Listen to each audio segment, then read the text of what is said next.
This is a double slit experiment. It's a very famous experiment. This experiment has probably been done more times, more places, by more people than any other single experiment in the history of science. And it's because it gives such strange results that everybody wants to do it and see if it works like that for them. So this has been replicated over and over and over again, and whenever done properly, it always gives the same results. It tells us something very important about the nature of reality. Here's what happened, and I'll show you why it is such a famous experiment. Early on, we knew that waves, if you put a wave came to this thing, we have a barrier, a hole, a barrier, and a hole. That's called a slit, and it's two of them. There's a double slit. That's where the experiment comes from.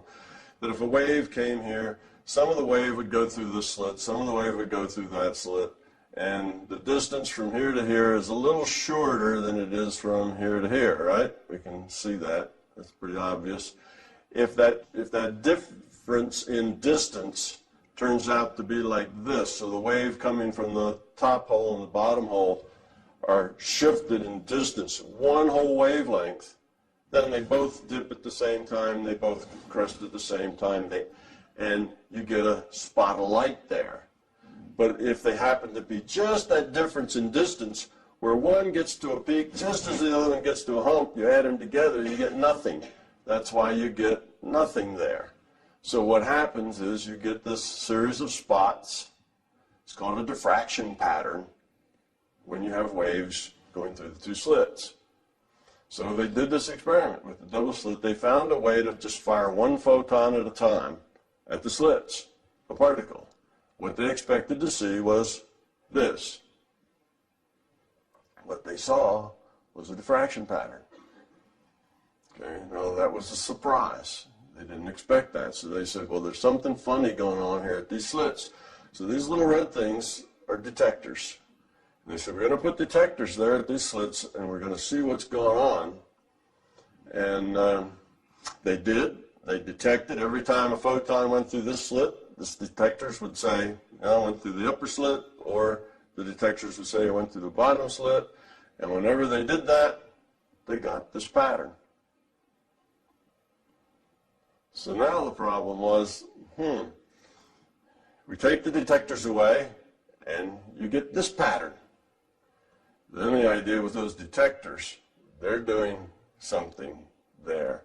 But they found out, and these are called quantum erasure experiments, they found out that you could take this data with these detectors, take all the data, detectors are working, it tells you exactly what slit each one goes through, but you don't look at this data, and you don't look at that data yet, you just take it. Now if you look at it, you'll get this. But if you don't look at it, and then you erase this information of which slit they went through, you get this again. See? So obviously reality is not objective. That's the double slit experiment, and that's why this is such a big deal, because it shows that reality is not objective. There's something else going on here. That's what we want to talk about. Well, I will give you a little experiment that I'm going to make up. This is not an actual experiment, what I'm going to tell you. This is just a logical equivalent, so it's easy for you to follow and understand. Actual physics experiments are very complicated, and they're very hard to explain, but this is, like I say, a logical equivalent. Let's say that we take 102 of this experiment. In other words, we're going to measure what slit it goes through, and then we're going to keep track of what happens over here on the screen. And we're going to do that just 102 times. And we're going to take data for an hour, put that in the computer, take the data again for another hour, put that in. And what we'll do is the first one we'll take this data, put it in an envelope, call it detector data experiment 1, and we'll take this, put it in that same, in another envelope, call it measurement screen data experiment 1, put those two envelopes into a big envelope and call it experiment 1. You with me with that? So I got an envelope that says experiment 1, and I've got, inside that, I've got two envelopes. One of them says detector data for experiment 1, and the other one says measurement screen. So I've got all my data in here. So that's just an easy way for us to keep them straight. So we're going to do that 102 times, and because we're doing this experiment, we always expect that as the result.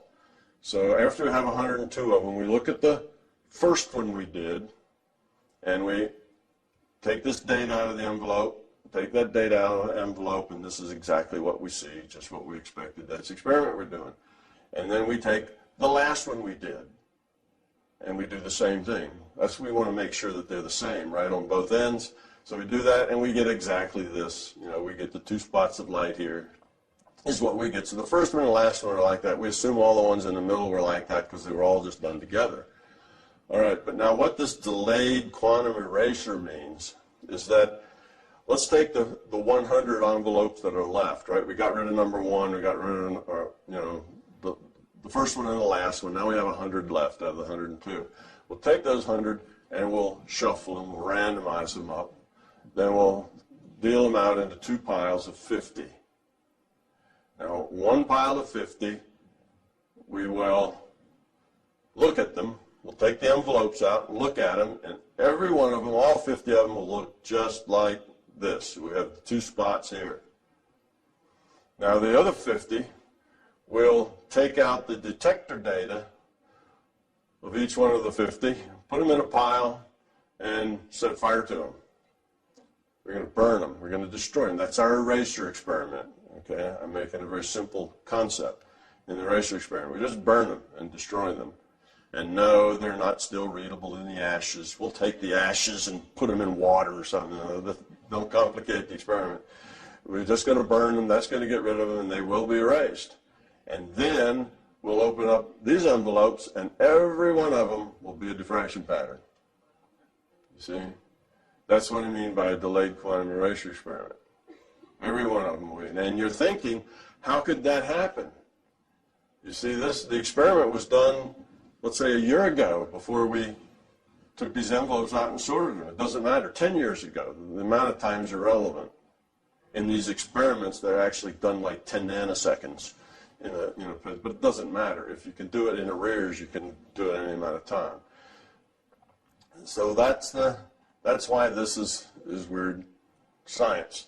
It looks like, depending on what you do with this data, you make this change from this output to that output, right? That's what it looks like. But that's just because you believe you live in an objective reality. You see, in a statistical probability reality, this is still indeterminate. It hasn't happened yet because you haven't looked. You see, you don't know what it is. In an objective reality, you know because you did this experiment, that's what it had to be. So you believe that's the way it is, and then you somehow magically changed it to this. Well, there's no magic involved. It's just that because this data hasn't been looked at, it doesn't really exist yet in this reality.